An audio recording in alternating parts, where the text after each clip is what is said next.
Chủ yếu sau đây mình tôi sẽ cho các bạn đại con pro admin công hay thế này vừa mà chụp cho mời admin công được clip tí đầm rồi bao pi cú ประจำ ngày sau để rồi này cứ chụp nốt cú rồi viên admin đang chạy chụp một bốn cứ cú hongกับ hom Liverpool ได้នឹងធ្វើជាម្ចាស់ផ្ទះស្វាគមន៍ក្រុមដែលកំពុងតែធ្លាក់ជើងនៅរដូវកាលនេះគឺ Nottingham Forest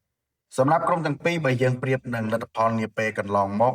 នារដូវកាលបច្ចុប្បន្នក៏ដូចជារដូវកាលក្រោយគឺក្រុមទាំងពីរកំពុងតែធ្លាក់ជើងខ្លាំងដោយសារអ្វីបាន admin និយាយចឹងព្រោះកាលពីរដូវកាលមុន Liverpool គឺជាក្រុមដែលឈ្នះពាន Premier League រដូវកាល2024-2025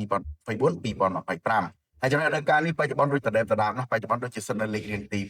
8តាមក្រោយកំភ្លើងធំ Arsenal រៀងច្រើនក្រាស់ក្រែលដែរដូច្នេះគឺចាំបាច់ណាស់សម្រាប់ប្រកួតមួយនេះទៅឈ្នះជាចាំបាច់សម្រាប់ក្រុមហង្សក្រហម Liverpool ចំណែកក្រុមភ្ញៀវមិនបានថាខុសពីរដូវកាលមុនដោយសារកាលពីរដូវកាលមុននោះ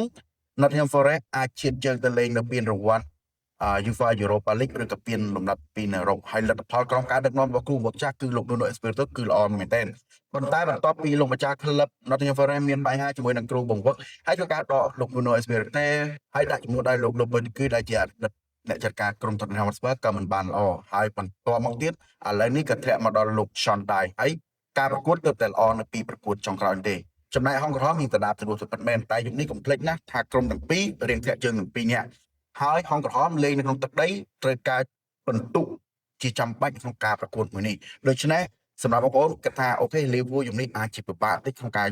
ឈ្នះដាច់ទៅលើក្រុម Nottingham Forest តែ admin យល់ខុសដោយសារ admin ជឿជាក់ថាយុគនេះនៅក្នុងទឹកដី Anfield Liverpool នឹងមិនធ្វើឲ្យបងប្អូនខកបំណងទេសម្រាប់គូមីនេះ admin អត់ចង់វិភាគអីច្រើនទេ admin នៅតែជឿជាក់ថា Liverpool យុគនេះអាចនឹងយកឈ្នះលើក្រុម Nottingham Forest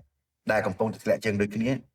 លទ្ធផលបើមិន2-0ក៏3-0ជឿ admin ណាគូនេះ admin រីកមិនបងប្អូនគ្រប់ត្រូលទៅលើក្រុម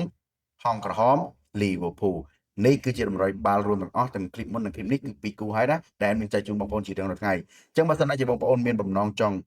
ទទួលបាននូវទីបាល់ពិសេសផ្សេងៗច្រើនទៀតនៅក្នុងក្រុម AKFC Sportive អាច join បាន link នៅក្រោម profile របស់ admin ទាំងអស់គ្នាហើយសម្រាប់វីដេអូនេះក៏មានត្រឹមតែប៉ុណ្ណេះដែរចុងក្រោយកុំភ្លេចចុច like ចុច share follow admin ម្នាក់មួយផងសូមអរគុណសូមជម្រាបលាអ្នកទាំងអស់គ្នាជួបគ្នានៅវីដេអូក្រោយបាយ